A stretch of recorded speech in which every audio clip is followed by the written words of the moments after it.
In this video, I am going to provide you with an example of a tiered literature activity. This activity is part of a greater unit on a text known as Bunnicula. It's written for 4th grade. It's a reading literature is the content area. And the Common Core standard is RL 4.7, which is make connections between the text of a story or drama and a visual or oral presentation of the text, identifying where each version reflects specific descriptions and directions in the text. What you'll see is the left hand column is written for students who need additional support in using text details to visualize descriptions or events. The right-hand column is intended for students who are able to integrate as well as compare and contrast information from multiple sources. In this video, I am going to take you through the left-hand column, providing you with a description of the steps of the activity and how the steps of the activity merge with what we've learned about tiering, especially in relation to using the equalizer that we discussed earlier in the module. I will also take you through the activities listed for the right-hand column. However, it will be your assignment due for the discussion post to analyze the components of the activity and explain why those activities match the intended students. We'll talk more about that in just a few minutes. So let's focus on the left-hand side. This unit is a unit based upon the reading of the book Bunnicula by Deborah and James Howe. Bunnicula is a children's book series written by, like I said, James and Deborah Howe. The first book, entitled Bunnicula, was written in 1979 and is about the Monroe family and their animals, including Chester the cat, Harold the dog, who happens to be the narrator of the story, and of course Bunnicula the bunny. The family finds Bunnicula at a theater where they watch the film Dracula, hence the name Bunnicula. Their cat Chester is convinced that Bunnicula is a vampire, and he attempts to get Harold the dog to help save the family from the bunny. This book for this group of students will be read in small leveled groups. They're homogeneously grouped by readiness in terms of their reading level, and these students will read chapters 1 and 2, so a confined number of chapters. You will notice that this lesson integrates technology. This classroom has iPads available to the students. I don't want you to get caught up with the technology because that's not the focus of this lesson. It was just a delivery method because the majority of the activities can take place with or without technology. So don't be too concerned about that. It's more about differentiating the instruction.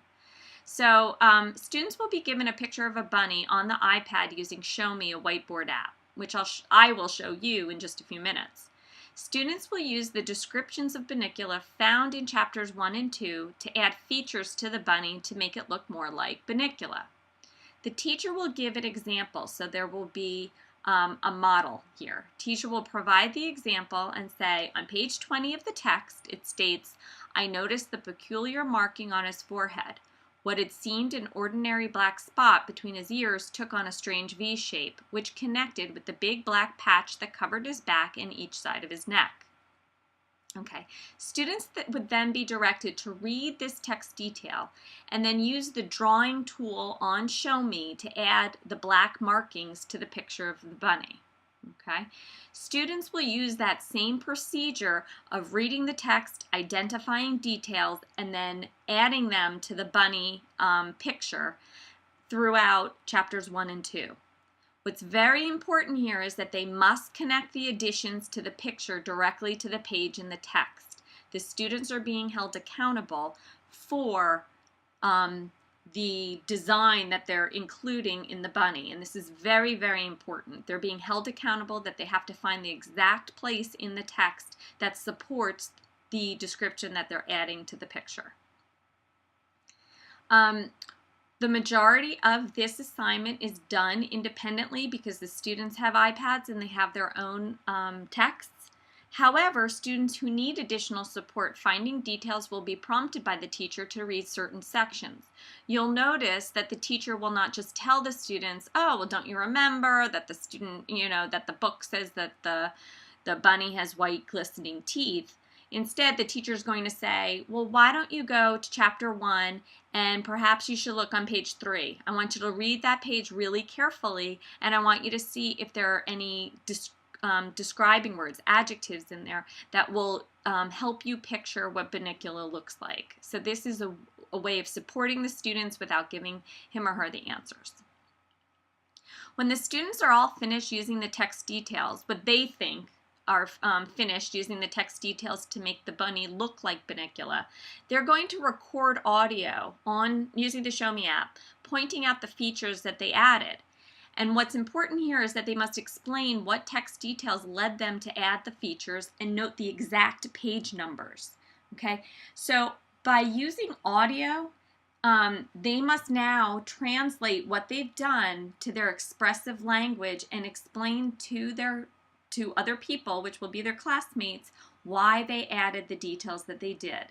And it won't just be sort of, well, I added this just because. They have to actually provide evidence from the text that says this is the reason why. If you go to page 20 in the second paragraph, this is what it says. Okay? When they're all done with their Show Me presentations, they're going to share them with the class and explain, why they added the features by playing the audio. And this could be done in many different ways. It's not detailed here. They could share them just with one student. They could share it with the whole class, so on and so forth. Okay? So what I'm going to do right now is I'm going to reflect my iPad so you can see exactly what this activity entails. This is my iPad. And this is the Show Me app that we have right here if you're not familiar with it. And all it is a whiteboard app, which means that I inserted this picture. I found it on Google Images. It was free. I inserted it into Show Me. As you can see up here that there's all different colors that you could choose. And there's a record button, which is right here. This is how you insert pictures, as you click on this button right here. And there's an eraser, so if you draw anything that you don't like, you can erase it. So I'm going to go back. I'm going to remind myself what the text says. So on page 20, the text said, I noticed the peculiar marking on his forehead. What had seemed an ordinary black spot between his ears took on a strange V shape, which connected with the big black patch that covered his back and each side of his neck. So what I'm going to do is I'm going to use the technology. You can't see this because I'm touching it, but I just clicked on the color black, and it says that he has an ordinary black spot between his ears that took on a strange V shape. So I am going to draw a V, and then it says it connects with the big black patch that covers his back and each side of his neck. So bunnies don't really have necks, but I'm just gonna, and I'm using my finger for this right now, and I'm coloring it in. And of course it doesn't have to be perfect. But by using an app like this, what you'll see is that what's nice about it is that you don't have to worry about students saying, I can't draw. I don't know what a bunny looks like. I'm a terrible drawer. Sort of levels the playing field. And really the point is that they actually that they have the indication of the description. It doesn't have to be perfect.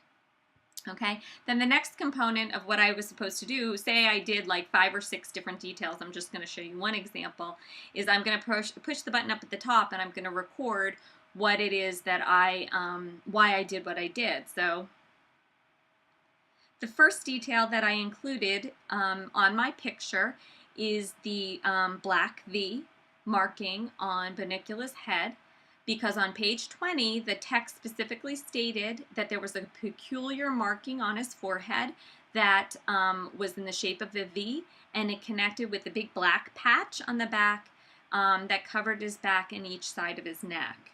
So as you can see, that's what I have right here. And then I would save. I would pause it,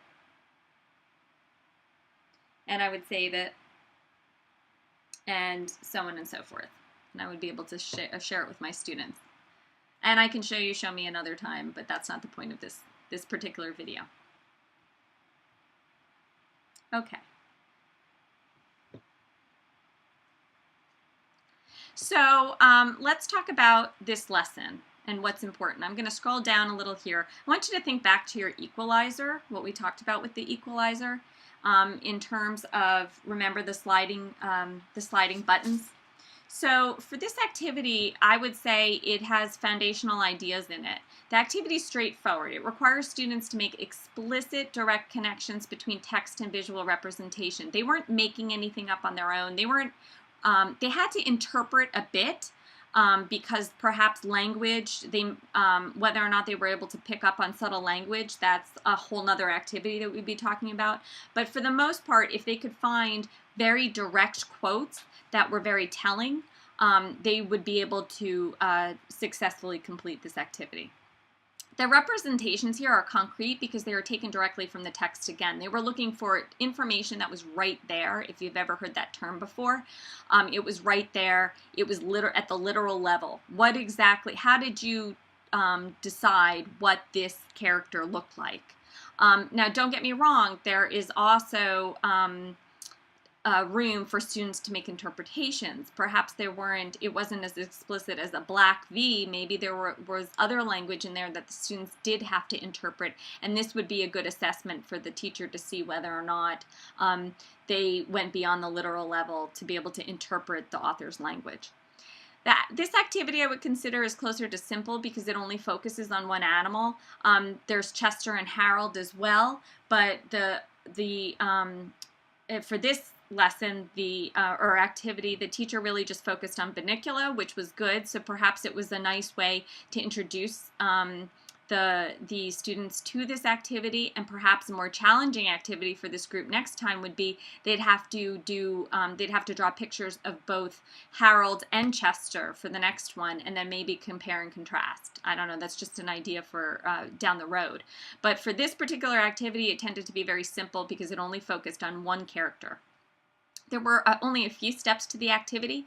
They had to look through the text, and they had to represent the descriptions in the picture, and then they had to provide an audio comment as to why they made those connections.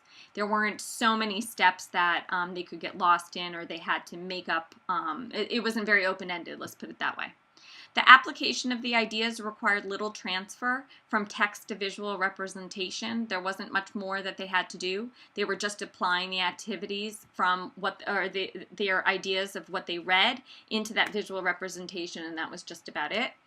The approach was very structured, okay? So you talk about teacher-directed versus student-directed. This tended to be more on the teacher-directed end because the teacher was telling them these are the steps you need to finish. However, it was open-ended in the way how the students represented those the knowledge. Perhaps I'm sure none of the bunnies looked exactly the same. They may have had the same markings on them, but they may have looked a little bit different depending upon how the students used the tools on Show Me. And finally, the task, again, is very guided. It required students to follow a specific set of steps. So as you can see, if you look back at who these students are, students who need additional support in using text details, this was a very structured, closed, teacher-directed activity for them because this teacher was seeing that, you know what, these students really need help. We weren't looking at the entire book. We were looking at just a few chapters, and the chapters aren't very long, so it really focused the students on the activity of what they had to do, okay? It was much more focused. So now what we're going to do is take a look at the lesson that was intended for students who were able to integrate as well as compare and contrast. These students were also homogeneously leveled, meaning that they were all at the same reading level. These students read chapters 1 through 3. Now I'm going to outline the activities, but I'm going to ask you for your discussion post this week to think really deeply about these activities and why you think that they match this particular group of students. Again, I understand that you haven't read Bunnicula. You don't have to read Bunnicula to know how to do this activity because what you're looking at is you're looking at the types of activities. You don't need to know the details. You don't need to know the answers of the questions. You just need to look at the essence of the types of activities that the students were engaging in to determine why they were appropriate for this group of students. Okay, so after they read chapters 1 through 3, the students are going to use the iPad to watch a trailer that advertises the book Bunnicula. And a trailer is, a summary of a story. Students will be told, or a movie, students are going to be told to pay attention to the details in the images that are in the trailer, and the teacher wants them to think about how the images reflect the descriptions of the character, setting, and plot in the book. Now remember, these students are already capable of comparing and contrasting information from multiple sources. So we have two sources. We have Bunnicula, and then we also have the trailer. So we have the actual text, the book, and then we also have the trailer. At the conclusion of the trailer, students are going to write an essay responding to the following prompts. First, they have to identify 3 ways that the images in the trailer reflect specific details found in the text. Okay, so they're going to have to really think about, from chapters 1 through 3, how the characters were described, how the setting was described, how the plot was described, and they have to find similarities between the images that are in the trailer and how they're described in the text. Okay. Second, they have to find 2 ways that the images in the trailer differ from the details in the text. All right? And you have to remember, I'm going to show you the trailer, and the trailer was not designed by the authors, Deborah and James Howe. Okay? So they're going to find some similarities, and they're also going to find some differences. And finally, they need to identify 1 way that the music or sound effects on the video reflect details about the mood found in the text. Okay? Not going to talk too much about this because I want you to analyze it and think about why, in fact, it is an appropriate activity for this group of students. After they write their essay, they're going to exchange their essay with a partner and then talk with their partner to compare and contrast their findings. Okay? Because they may very well find different things, different images that differ, or different ways that they reflect the same details, so on and so forth. Then, so what I'm going to do right now is I'm going to show you the trailer. It's for 2 minutes and 52 seconds. And the module will also have the link in case you want to watch it again.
Okay, so that is the trailer. And now I'm going to scroll down. And what I want you to do is check out the equalizer that you have. Think about the components of this activity and the population of students. Those are the students who are able to integrate, let's see, able to integrate as well as compare and contrast information from multiple sources. Think about the differences between these two activities. And I'd like you, in a well-written response, describe the ways you think the lesson is designed for this group of students, given what you know about the readiness level. I want you to refer to the buttons on the equalizer, and if possible, add an additional activity that further extends the student's skills. This discussion post is due by October 13th at 5 p.m. This chart, you don't have to fill out this chart. This chart was just here as a visual to help you think about the different components of the equalizer. Okay, and as always, if you have any questions, please let me know. Thank you.